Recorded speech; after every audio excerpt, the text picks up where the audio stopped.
Hello everyone and welcome. आज के हमारे इस वीडियो में हम बात करेंगे पीसीवी के बारे में। पीसीवी यानी पॉजिटिव क्रैंककेस वेंटिलेशन वाल्व।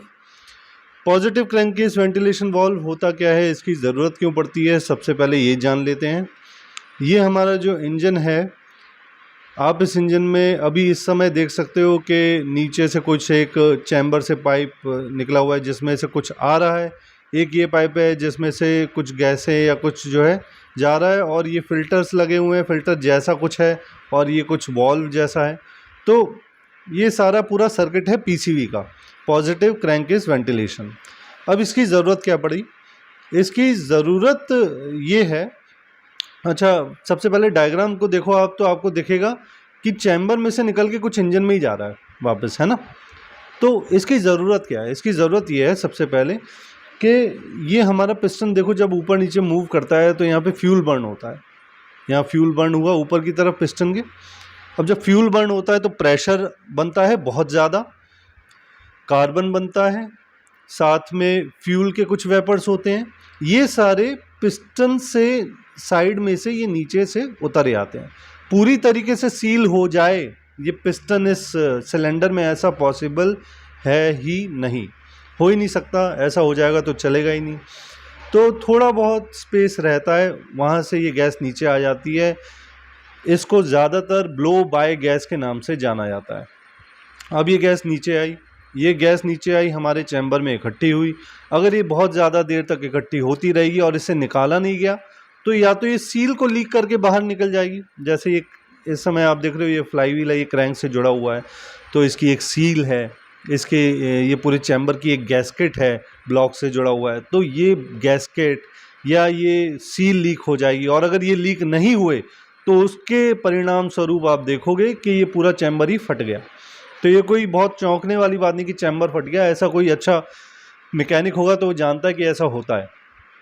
तो वहाँ पे फिर इंट्रोड्यूस किया गया पीसीवी वॉल्व को कि भाई इसको लगाओ तो ये गैस निकलेगी। अब ये इस प्रोसेस में ये पूरे सर्किट को समझ लो पहले।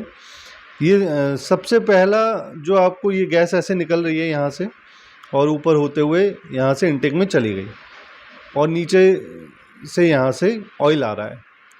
तो अब अंदर कार्बन भी है, वाटर वेपर भी है, फ्यूल वेपर भी है, ऑयल भी है।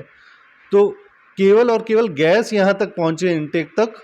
आप देख सकते हो यहाँ पे रेड रेड डॉट्स हैं इसमें नीचे वाले सर्किट में, लेकिन ऊपर वाले सर्किट में आप देखोगे कि केवल एयर है। तो केवल एयर पहुँचे, ऑयल ना पहुँचे, उसके लिए ये पूरा सर्किट लगाया गया है। और दोबारा से रीयूज़ हो जाए वही चीज़ तो इनटेक में डाल दिया गया है यहाँ से। तो सबसे पहला आपको ये जो फिल्टर जैसा दिख रहा है, ये ऑयल सेपरेटर है। इसे साइक्लोन टाइप ऑयल सेपरेटर कहते हैं। ये दूसरा लेबरनिथ टाइप ऑयल सेपरेटर है। इसे डाक खाना कहा जाता है ज़्यादातर देसी भाषा में। और लेबरनिथ का मतलब होता है भूल भुलैया। तो अंदर का डिज़ाइन भूल भुलैया जैसा है। ये इसका अंदर का डिज़ाइन थोड़ा साइक्लोन जैसा है। वो कहते हैं ना, हवा का जो आपका जब हज़ार्ड्स आते हैं तो चक्रव्यूह सा बन जाता है, तो वो उस तरीके का वोर्टेक्स बन जाता है। तो इसलिए इसे साइक्लोन टाइप ऑयल सेपरेटर कहा गया है। तो आगे बढ़ते हैं। अभी यहाँ पे आप देख सकते हो कि किस तरीके से लीक होता है ये ब्लो बाय, है ना। ये पिस्टन है, ये वॉल है, और ये देखिए यहाँ से कैसे लीक होकर के, जैसे ही धमाका होता है वैसे ही एकदम से लीक होकर के नीचे चैम्बर में जाता है। सारी की सारी गैस इस तरीके से ट्रैवल। अच्छा, यहाँ पे मान लीजिए कि अगर किसी वजह से ऑयल यहाँ तक पहुँच गया, मान लीजिए ये सेपरेटर्स नहीं लगाए गए और ऑयल सीधे पहुँच गया, तो किन किन चीज़ों पे प्रभाव पड़ेगा, किन किन चीज़ों में दिक्कत आएगी। तो सबसे पहले जो दिक्कत आएगी ये एयर की लाइन में, फ़िल्टर के बाद सबसे पहले लगा, क्योंकि ये जो सर्किट है ये फ़िल्टर के बाद ही है, एयर फिल्टर के बाद। तो सबसे पहले लगा होगा air mass flow sensor. Sensor में ऑयल गया, इसका मतलब सेंसर ख़राब हुआ, तो वो सेंसर ख़राब होगा। दूसरा जो उसके बाद जाएगा टर्बो में जाएगा तो टर्बो को ख़राब करेगा। टर्बो के बाद इंटरकूलर में जाएगा, इंटरकूलर में ऑयल चला गया तो इंटरकूलर चोक होने लग जाएगा।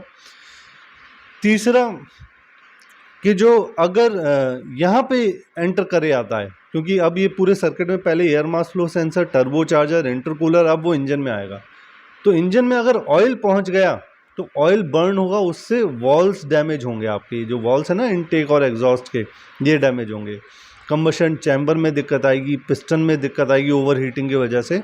और फिर उसके बाद अगर ये आगे भी पहुंच जाता है तो फिर हमारी गाड़ियों में जो कैटालिटिक कन्वर्टर होता है साइलेंसर में या डीजल वाली में डीपीएफ होता है, तो फिर ये उनको ख़राब करेगा। तो इसी वजह से ये दोनों ऑयल सेपरेटर लगाए गए हैं। किस तरीके से काम करते हैं कि भैया ऑयल को ये रोक लें, ऑयल को इंजन में ना जाने दे। तो सबसे पहला है हमारा साइक्लोन टाइप। ये हमारा ऑयल के साथ गैस आ रही है और साइक्लोन बन गया, पूरा वोर्टेक्स बन गया है।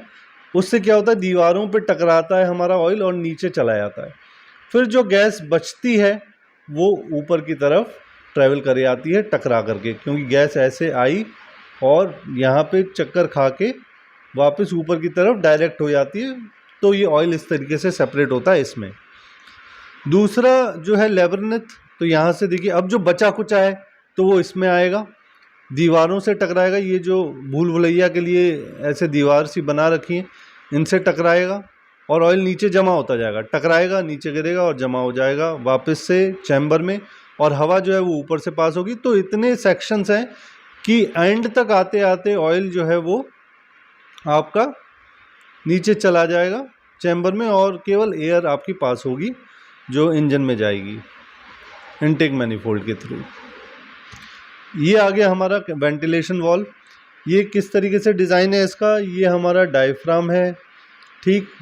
अब डायफ्राम देखो पूरा नीचे है, जब डायफ्राम को आप नीचे से ऊपर की तरफ पुश करोगे तो यहाँ वैक्यूम बनेगा, बहुत कम, 0.02 बार, 0.03 बार का, इतना कम है, लेकिन वैक्यूम है तो खिंचाव तो पैदा हो गया।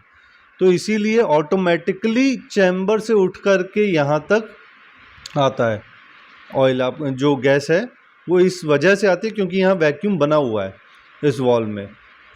आप एक बार पूरा डायग्राम दोबारा से देखेंगे तो ये देखिए, ये यहाँ वैक्यूम बना हुआ है, तो यहाँ से खींच करके वो ऑटोमेटिकली अपने आप ऊपर आ रही है गैस, खींची चली जाएगी अपने आप, क्योंकि यहाँ खींचने के लिए और तो कुछ है नहीं, है ना।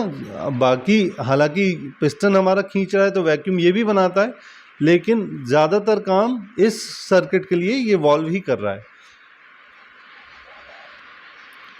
अब इसमें दो चैम्बर हैं, एक ऊपर का है एक नीचे का है। ऊपर वाला तो सीधे एयर, जो आउटर एयर है एटमॉस्फेयर में, वो है जो कि ज़्यादा है, और नीचे डायफ्राम है, स्प्रिंग है, स्प्रिंग ने ऊपर फेंक दिया डायफ्राम को तो यहाँ वैक्यूम बन गया है, तो यहाँ से खिंचाव हो रहा है, ठीक। बहुत सारे पार्ट्स हैं इसमें, स्प्रिंग है, इसमें फिर आपकी डायफ्राम, ये डायफ्राम है आपकी, ये आउटसाइड का कनेक्शन है एयर का, ऑयल सेपरेटर जो आते हैं उसका कनेक्शन ये है, और ये आपका इनटेक मैनिफोल्ड का, तो ये कनेक्शंस हैं।